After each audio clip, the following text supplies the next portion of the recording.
Good morning and welcome to 2 Acres in Texas. I'm Candy. I am here to show you guys my watermelons and how well they're doing this year. I can also give you a couple of tips on how to prune the watermelons, and I just learned this from some other YouTube videos, and just that's pretty much it. This is my first year actually doing a lot of watermelons. I did some last year, so if you go back and look at my videos, my garden tours of last year's videos, you'll be able to see kind of what I had going on last year and how crazy they take over. And I decided this year to try it in a different spot, and it's just been insane. So I'm going to go ahead and turn the camera around and give you guys all a watermelon update today. And you'll probably see my 12 cats hanging out with us this morning. So this first patch right here are Japanese Yamato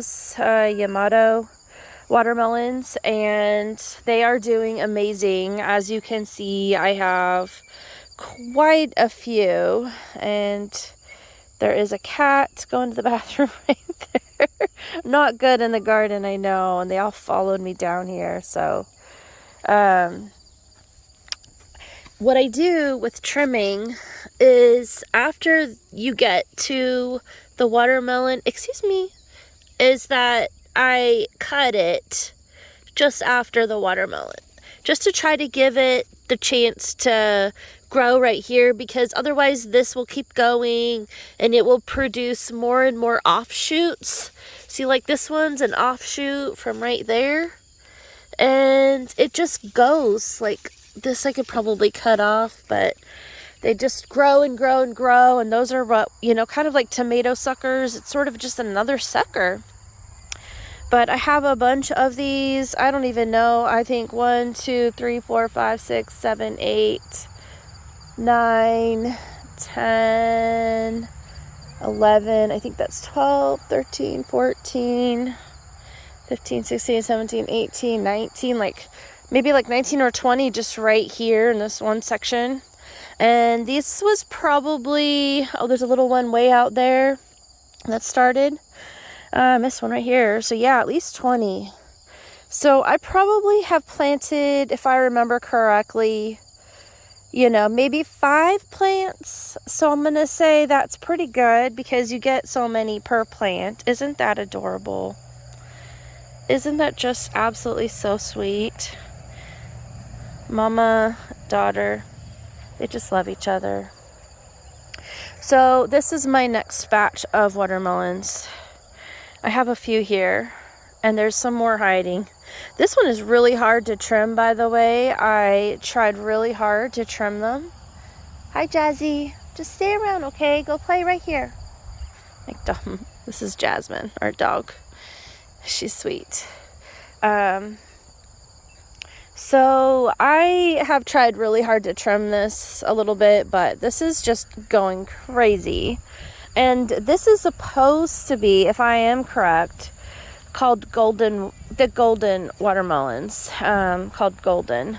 And they are supposed to be yellow outsides with a red interior flesh. I haven't seen them really starting to turn yellow, but this one is. And so I think I did cut this one. See how big it's getting? So it is doing its job. I do fight pests out here, so it does make it tricky a little bit. But definitely doing its job. And I don't know how many I have. There's one there. They kind of hide in here. There is one there. You can barely see it. And then I know I had 2 there and 1 there. I really do. Honestly, there's probably some just hiding in here that I wasn't able to trim. There's another one hiding here. It's just pretty tricky to see this patch of how many we actually have going on. There's another one hiding in there. So this area is doing just beautiful. These are Flamingo celoseas, and they're supposed to be a flower. I don't know. We'll see what happens, if it actually flowers or not. But as you can see on this one, we have leafcutter ants. And the leafcutter ants have been going through all my flamingo celosias, like down here. Look at those. They're just spikes. Just literally spikes, because they take all the leaves off. It's driving me insane. So I think I mixed up a golden here, because this one looks like the last patch. But these are supposed to be the sugar babies, the little ones. And some of these might actually be ready, because they're getting to be the right size. I'm going to have to go through and check for which watermelons can be brought inside. And you will know a watermelon is ready to go inside or ready to come off the vine when it's supposed to be this tendril here, but this one's just like a stick. Let's check this one. So what's supposed to happen is this little tendril is supposed to like dry up. So I don't think these are actually ready. This one's getting there though. See, it's turned brown. And usually you will also know if it has a yellow spot where it was sitting on the ground. A nice yellow spot. But these are supposed to be somewhat smaller watermelons, so I have a feeling these are probably ready.